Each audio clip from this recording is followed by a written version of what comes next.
Welcome to Lighten Up, a show about bringing more love, light, and joy into your life, and archived on the Lighten Up program page. Now the host of Lighten Up, Isabel Merians.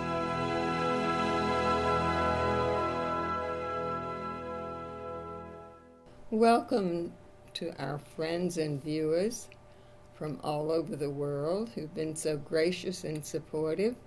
We're delighted today, and I have lots of good news. First good news is Athena Victory is our guest for a second time, backed by popular demand. Athena is a mythologist, an actor, and an Olympian, and I'm delighted to have her. I'm so glad you're here today. Thank you. It's an honor being back. It's really fun having you. We always have a great time together, both before and after the program. And today is our final segment of our series, Woman Invictus, Woman Undefeated. And the good news is I am making a prediction that 2018 is going to be the year of the woman. Women have proven so effective in politics and in so many areas this year you see leading up to that. And with other things such as Wonder Woman on stage, you begin to see a real trend in women again taking their rightful place in the world. So today I have to retrace a little bit earlier times when God was worshipped as a woman. This was talked about in our first segment. And for over 20,000 years, God was worshipped as female. And of course, when God was worshipped as female, both the great goddess and the earth, Gaia, our earth mother, were revered and considered sacred. And I think that is something that has to be readdressed today. It was very important. The earliest humans depended on nature for everything. It was their subsistence. They had shelter, food, water, and skins for clothing. Skin for clothing, everything you could possibly need. And that's pretty much the role a mother's providing for her children. So it was a very easy transition to start thinking about the earth as being a parent, as a very beneficent parent that's right there with you all the time. And women actually have always had a very key role in the early religions too. We're very attuned to the tides, to the moon, of course the menstrual cycles. So we were the earliest reckoning of the passage of time, and not only the passage of time, but the way the different seasons affected that time. And a lot of our myths come from the idea of the seasons changing and there being some sort of goddess involved, such as Demeter, or from the Greek. From the Greek, yeah. Right, absolutely. Well, also, when both the goddess was worshipped and Gaia, the earth mother, was worshipped, there was a great reverence for everything, for every creature, everything that lived, and even the stones of the earth were respected. Everything was believed to have a soul, and that was a very important factor. Yeah, that is animism, and animism is the basis of pretty much all pagan beliefs, where you believe that there's spirit or the divine in everything around you, and it has everything on earth is alive, and even things that are scientifically non-living like rocks, and there's an empathy for the natural world around you, which I think we really need back. You can actually compare some of this. There's a scientific work by James Lovelock called the Gaia hypothesis, where he postulated that the earth itself is a living organism, and everything's sort of like in harmony with it. And basically, if Gaia gets too cold, she's going to find a way to warm herself up. Or if she gets too hot, she's going to find a way to get cool. Unfortunately, sometimes the way she gets cool is something like supervolcano eruptions. And I wanted to bring this up, that about maybe 75,000 years ago, there were massive volcanic eruptions. They were called the Toba catastrophe. And it caused a global winter between 6 and 10 years, and maybe 1,000-year cooling down period. And the human race bottlenecked as far as evolution went.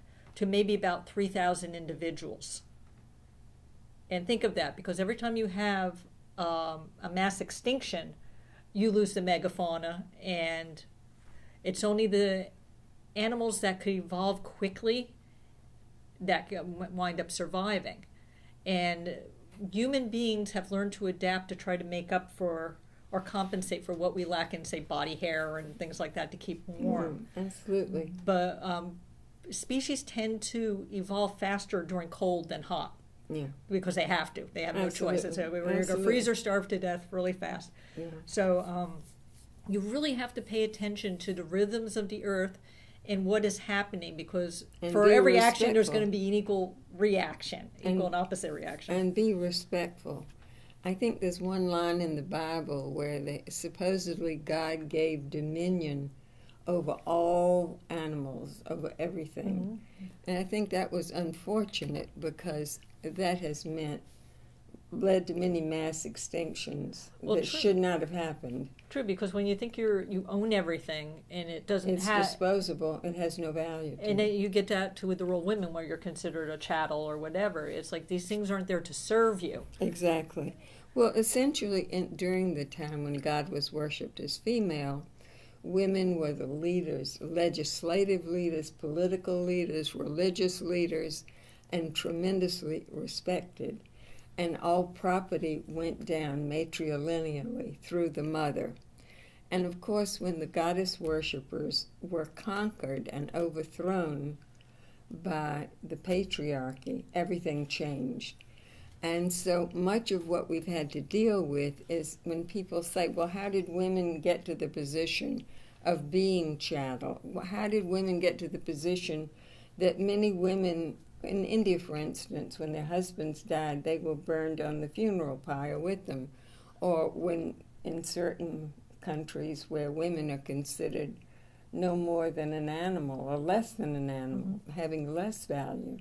So what has happened is, and I'm trying to present this, is to understand that now it's taken thousands and thousands and thousands of years since even biblical times, when during biblical times there was tremendous conflict, because it was a period of time when women were having to give up their power and accept a much stricter ruling on their behavior, on their position in society, and so forth.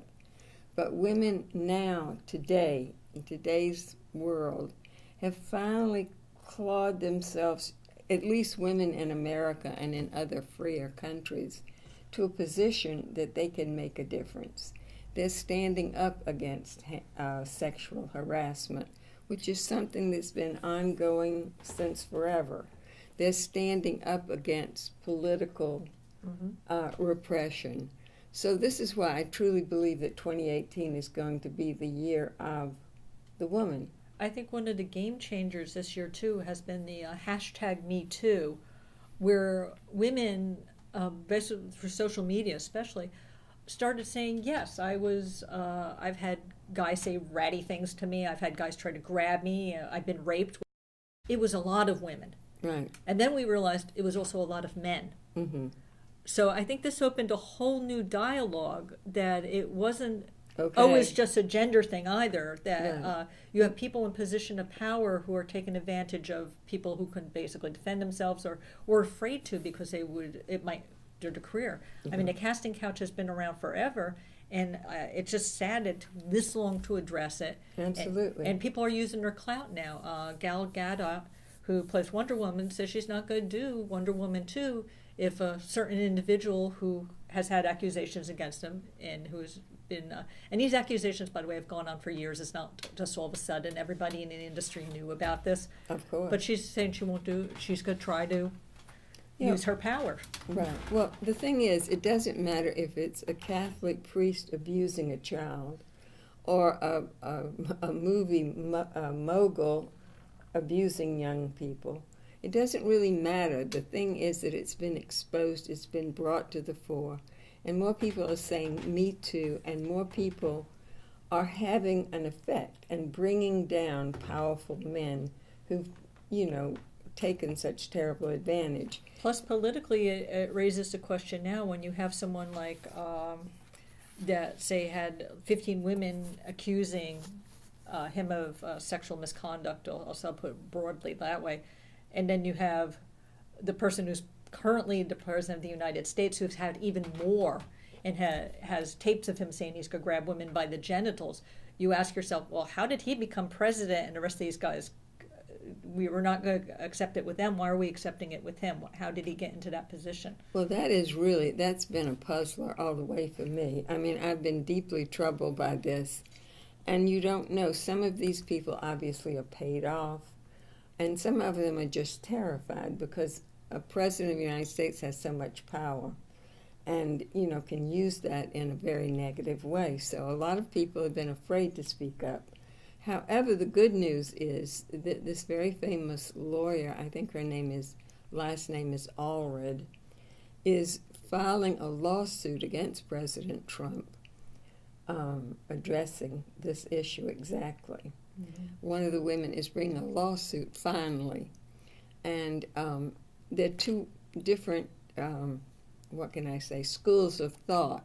One is that you're not allowed to bring a lawsuit against the sitting president, and the other school of thought says that no one is above the law. So that's going to be, if this continues and this lawsuit proceeds, it's going to be really fascinating to see basically how it plays out. Well, I find it frustrating among, I'll say, the powerful political parties that they'll make a big deal out of sexual misconduct on one hand and then give everything else a pass.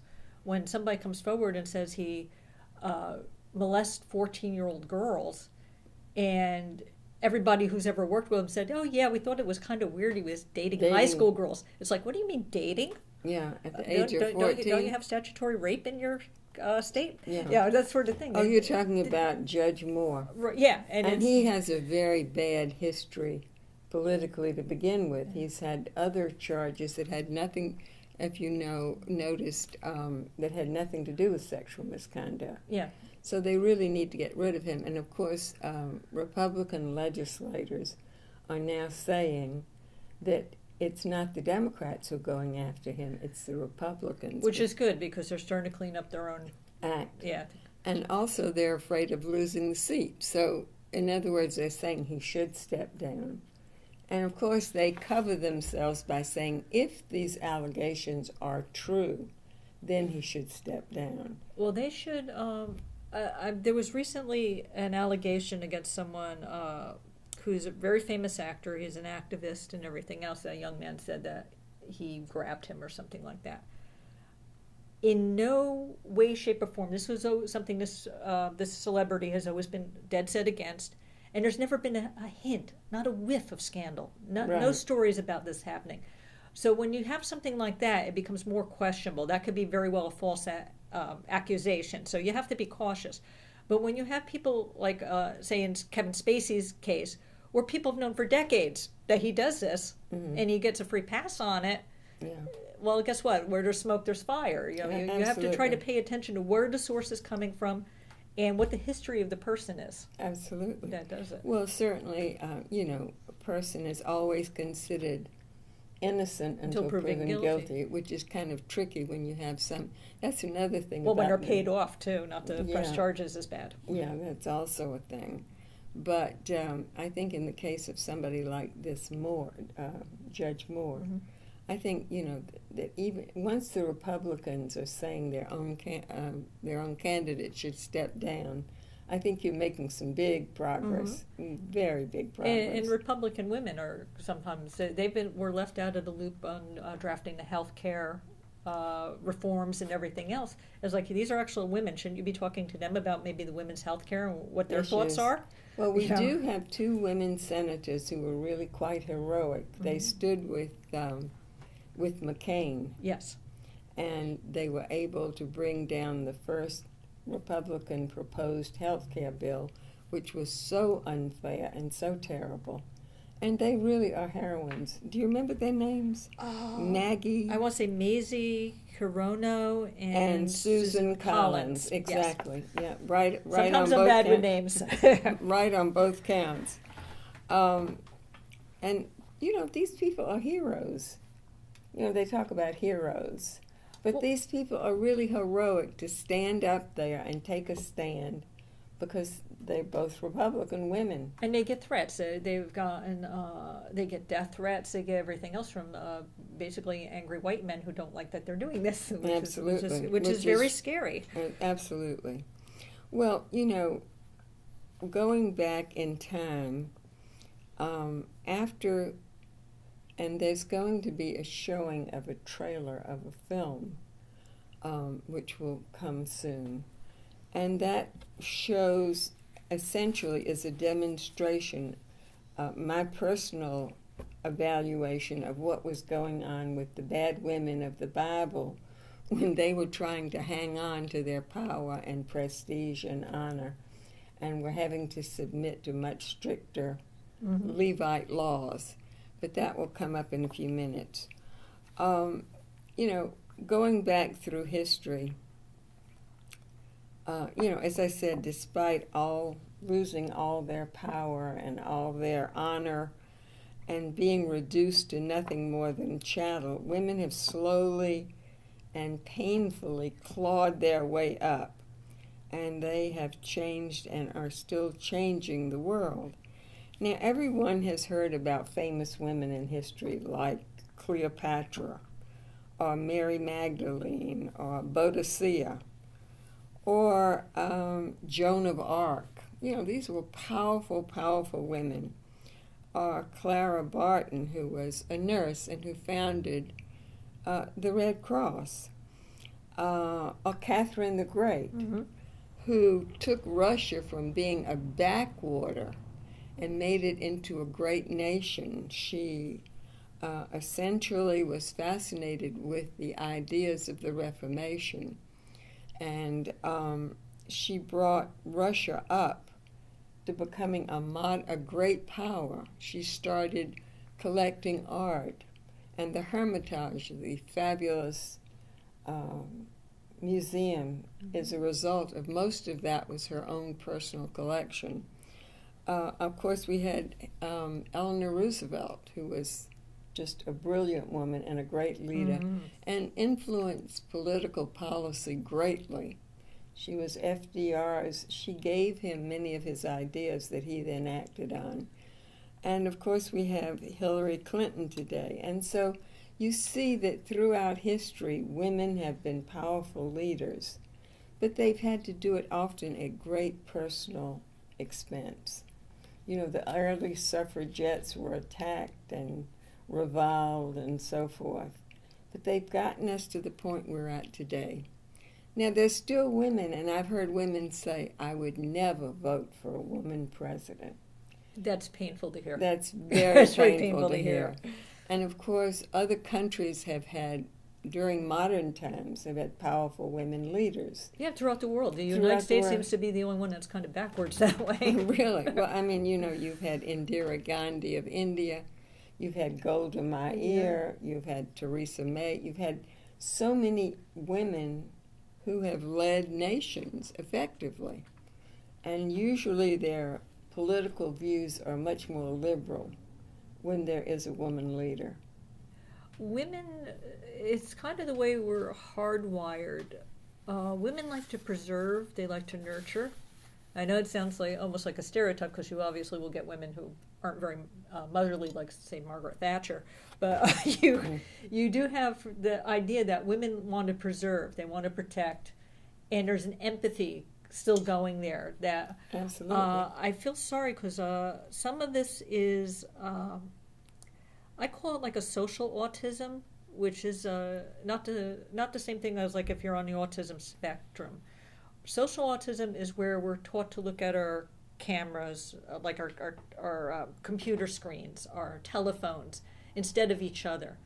And there was a thing with body language that sometimes if you get two little boys sitting on a curb, they face forward when they're talking to each other, but women tend to talk face to face. Face to face. This is very true. And part It's of this, fascinating. as part of social autopsy, that's good. Autism is our disconnect from nature. There was a really brilliant book by Richard Louv called The Last Child in the Wood, and he talked about the kind of emotional disconnect from everything just because we don't spend time in the woods. We don't get to enjoy nature. We don't start getting that empathy and feeling that harmony of the things around us. And there was a really sad quote. I'll say there was a fourth grader at the beginning of the book that said, "I like to play indoors because that's where all the electrical outlets are."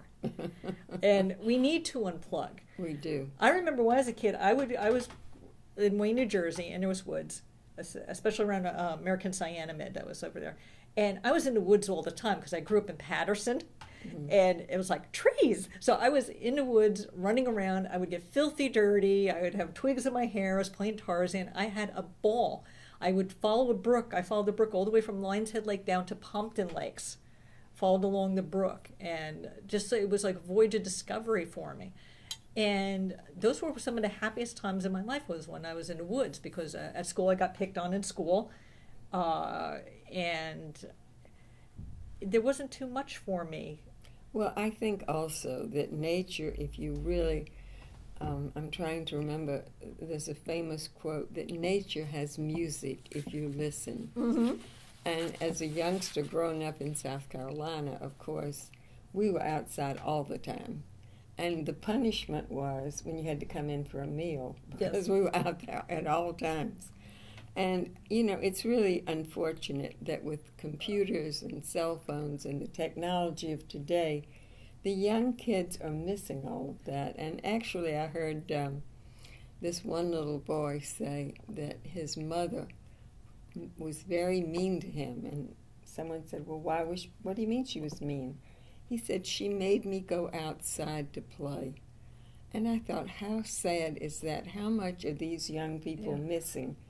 Because the technology doesn't give the same experience. It doesn't. As, you know, as petting an animal or being outdoors. And it's really unfortunate. And it's getting worse because I can reconnect very quickly. It's like if I go even out into my garden in the front, I'll take the time to watch those bees go into the lavender and just, or when I'm driving, take in the splendor of the autumn leaves and just get that feeling from nature.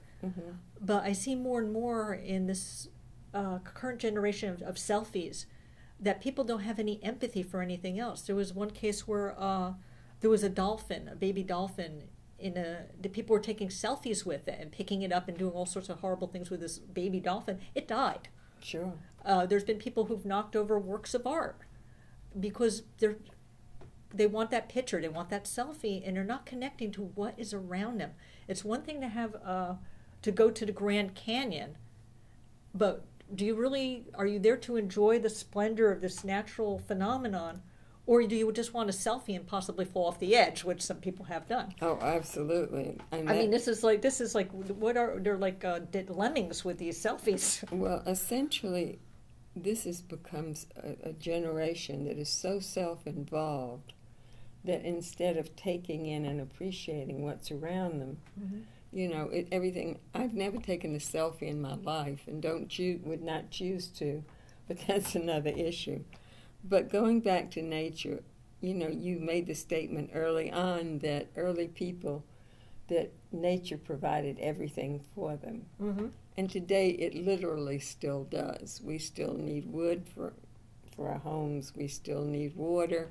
We still need medicines from the rainforest. Air. And unless man begins to take care of Mother Earth is just going to shake us off like a dog shaking off fleas, which is a scary thing.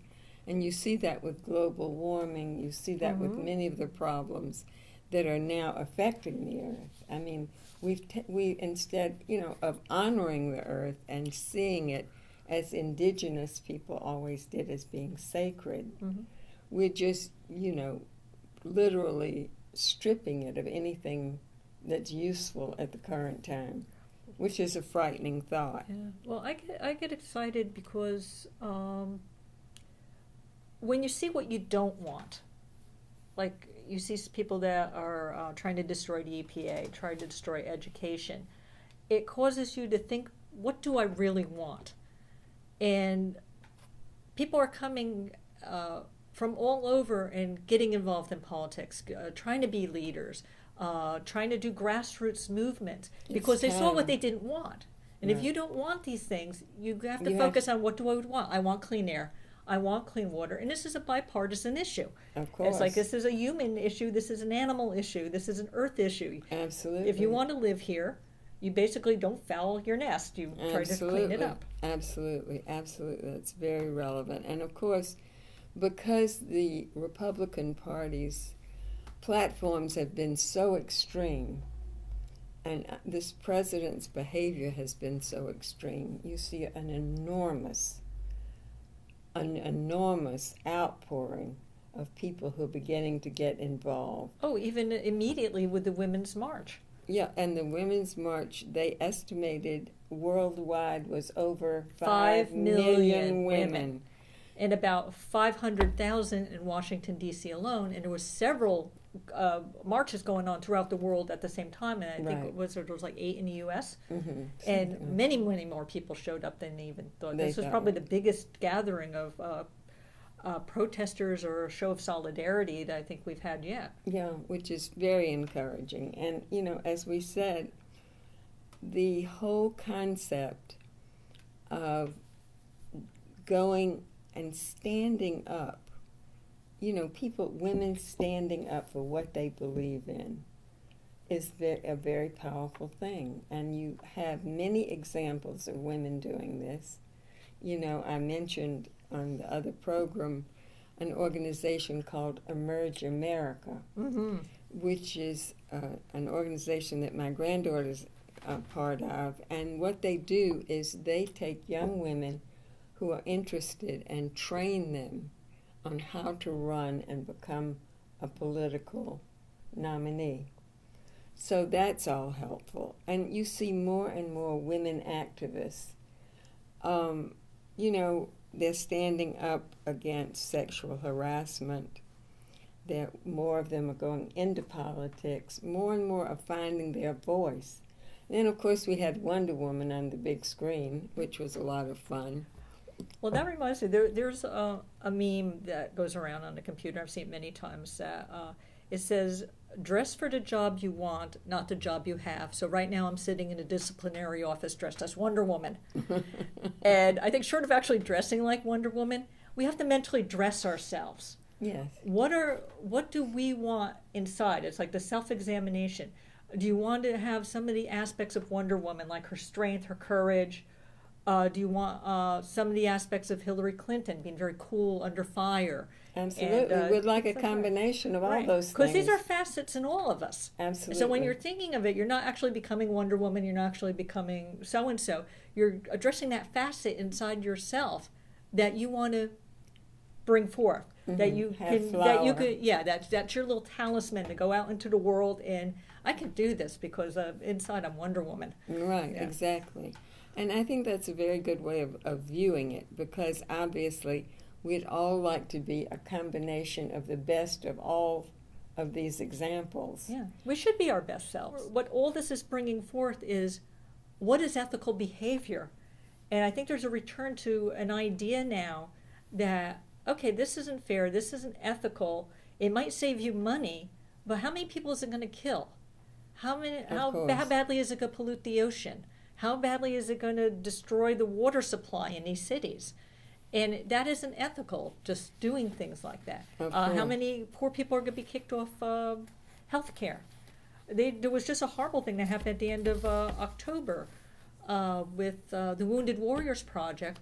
They closed the dog section of it. They used to pair, service dogs. Dogs, right. Because about 75% of these veterans wind up committing suicide, and the dogs help. Dogs with pet therapy definitely helps. They were told they had to leave Why? Because maybe we're saving money for a wall? I don't know.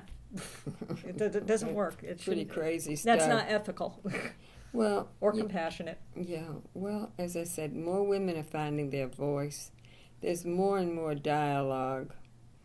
And certainly the latest elections in Virginia and in New Jersey prove the power of women, because there were so many women in Virginia who stood out in the rain for ages to get an opportunity to vote. And they made a very big difference politically. So when I say it's going to be the year of the woman, I think there are many positive things that we have going on right now. You see a resurgence of, concern, of consideration, of change, and of women finding their own voices and having the courage to stand up. Because it's an investment in the future. Absolutely. You want your children to inherit. Absolutely. A great earth, a better way of living. Absolutely, absolutely. And without them standing up, they've got small chance. Yeah, we don't want to be doormats anymore. Well, it's really interesting. And of course, the concept of a woman saying, I would never vote for a woman president, I think that woman needs an education somehow or something. I'm not quite sure what she needs. Well, that's the problem. They keep cutting back on education, so people don't know their basic rights. They don't know what's in the Constitution. And they just accept what has been. And then they regurgitate it back without actually understanding. It's sort of the same as with certain organized religions, where people mutter a series of words that they don't even know what they mean because it's tradition. Or they try to change things. And I hear people say, well, I don't believe in climate change. And it's like, well, it's not a matter of belief. It's scientifically proven. So it's like you don't believe it like you say, I believe in Jesus. It's like it's happening. You can measure it. I know. Well, we're certainly not here to denigrate religion. No, I was just saying that some things aren't a matter of faith, they're a matter of science. Well, of course, there's still many politicians who unfortunately say there's no such thing as global warming while, the temperature rises. And, it's really an interesting thing. My husband once said to me, one day a bottle of water will be more expensive than a bottle of gasoline. And I thought about that. It seemed like a strange thing to say. However, a friend of mine just came back from Israel and Jordan and so forth, and she told me about going to the group that she was with stayed in this very beautiful hotel in Jordan, and she said it was absolutely the most elegant place she'd ever been, but they had no water, and you had to buy water. And a bottle of water here that would maybe be $1, over there is $6. Oh. So maybe my husband's prediction is getting closer and closer to becoming an actuality. But to end our program on a high note, I just want to repeat again, first of all, I appreciate your viewership. And secondly, I appreciate my wonderful guests. Thank you. And I appreciate very much the fact, and believe very much the fact, that women are going to make a great difference, and that 2018 will be the year of the woman.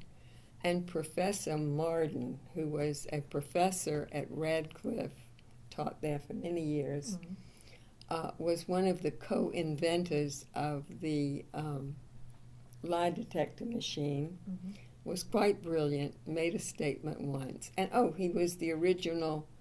You're the creator of Wonder Woman. Yes. Wonder Woman, right. I just throw That's where that golden in. lasso of truth comes in. That's it. Once made the statement that women will eventually lead the world because they had more love. And on that note, I'd like to say thank you, and thank you for watching our program. But before we go, we're going to play the trailer of the movie Harlots and Heresy. This trailer... the beginning goes back quite a way. I had written a book called Harlots and Heresy, was commissioned by a Broadway producer to turn it into a play, which I did. The producer and I couldn't agree on an ending, and I withdrew it. but later was fortunate enough to meet a wonderful director, Richard Quinn, who then presented the play at the Nye Village Theater. And a film was made of the play. And what you're going to see shortly is the trailer of that film, also called Harlots and Heresy. For 25,000 or more years, when time was first kept by the flow of day into night, the waxing and waning of the moon, the swelling and ebbing of the tides, and the spiral dance of the planets and the stars, the creator of the universe was worshipped as female. From Isabel Merians, author of the novel Harlots and Heresy, comes this film. I am the Queen of Heaven. I am from everlasting to everlasting. I dream the universe into being. I weave the destinies of men and of nations into the tapestry of my gown. A story of women in conflict. How dare he! Men have all the rights. In earlier times, I would have had rights as a priestess in the temple. I would have chosen my lovers at will, not waited my husband's pleasure when he's done with some low-born Egyptian bitch. A time when the goddess worshippers were overthrown by more powerful invaders who worshipped a fierce god called Yahweh in the Old Testament. Samson. How did you know my name? We all know your name. News of your great strength has spread like wildfire through every town and valley, from Galilee to Philistia. And who are you? I am Delilah, priestess of the great goddess. Written by men, the Bible portrays as harlots, treacherous and evil, powerful women who did not obey Yahweh's edicts. Harlots and Heresy. This film presents a totally different interpretation of these evil women of the Bible. How dare you? Who do you think you are? I am the queen here. Each tells her own compelling story of romance, sexuality, and the struggles during these turbulent times. In my land, it is the men who choose whom to love. Here, Inanna leads us to love. Despite great attempts to maintain power, their valiant efforts, in the end, were in vain. And the eternal feminine. Seek me, know me, venerate me, worship me in you. From Isabel Merians, Harlots and Heresy.